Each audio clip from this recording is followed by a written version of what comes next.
Geologists have known for years that substantial deposits of oil and natural gas are trapped in deep shale formations. These shale reservoirs were created tens of millions of years ago.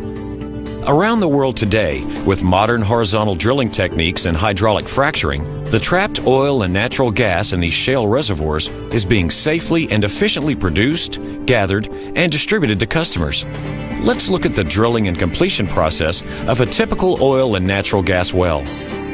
Shale reservoirs are usually 1 mile or more below the surface, well below any underground source of drinking water, which is typically no more than 300 to 1,000 feet below the surface. Additionally, steel pipes, called casing, cemented in place, provide a multi-layered barrier to protect freshwater aquifers. During the past 60 years, the oil and gas industry has conducted fracture stimulations in over 1 million wells worldwide. The initial steps are the same as for any conventional well. A hole is drilled straight down using freshwater-based fluids, which cools the drill bit, carries the rock cuttings back to the surface, and stabilizes the wall of the well bore.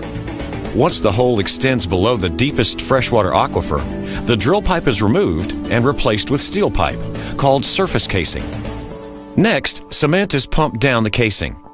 When it reaches the bottom, it is pumped down and then back up between the casing and the borehole wall, creating an impermeable additional protective barrier between the well bore and any freshwater sources. In some cases, depending on the geology of the area and the depth of the well, additional casing sections may be run and, like surface casing, are then cemented in place to ensure no movement of fluids or gas between those layers and the groundwater sources. What makes drilling for hydrocarbons in a shale formation unique is the necessity to drill horizontally. Vertical drilling continues to a depth called the kickoff point. This is where the wellbore begins curving to become horizontal. One of the advantages of horizontal drilling is that it's possible to drill several wells from only one drilling pad, minimizing the impact to the surface environment. When the targeted distance is reached, the drill pipe is removed, and additional steel casing is inserted through the full length of the wellbore. Once again, the casing is cemented in place. For some horizontal developments, new technology in the form of sliding sleeves and mechanical isolation devices replace cement in the creation of isolations along the wellbore.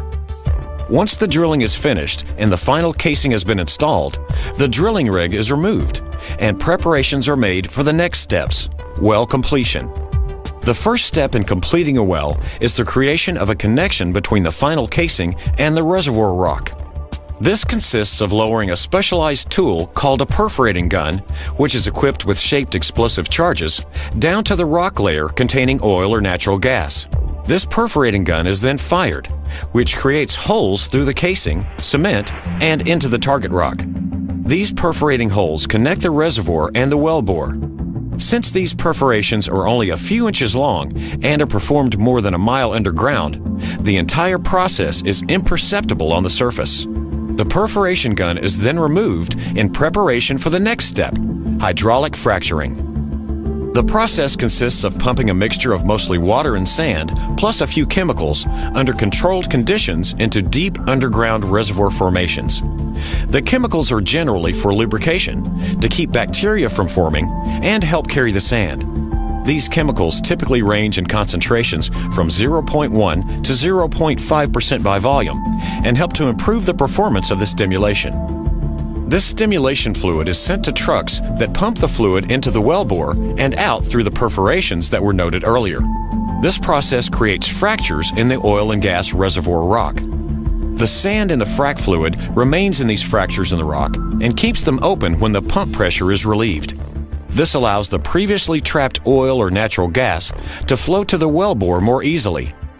This initial stimulation segment is then isolated with a specially designed plug, and the perforating guns are used to perforate the next stage. This stage is then hydraulically fractured in the same manner. This process is repeated along the entire horizontal section of the well, which can extend several miles. Once the stimulation is complete, the isolation plugs are drilled out and production begins. Initially water and then natural gas or oil flows into the horizontal casing and up the wellbore. In the course of initial production of the well, approximately 15 to 50% of the fracturing fluid is recovered. This fluid is either recycled to be used on other fracturing operations or safely disposed of according to government regulations.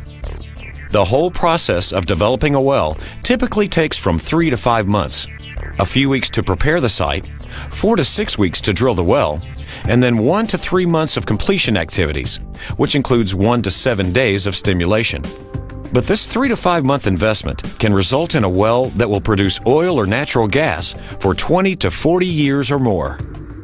When all of the oil or natural gas that can be recovered economically from a reservoir has been produced, work begins to return the land to the way it was before the drilling operations commenced.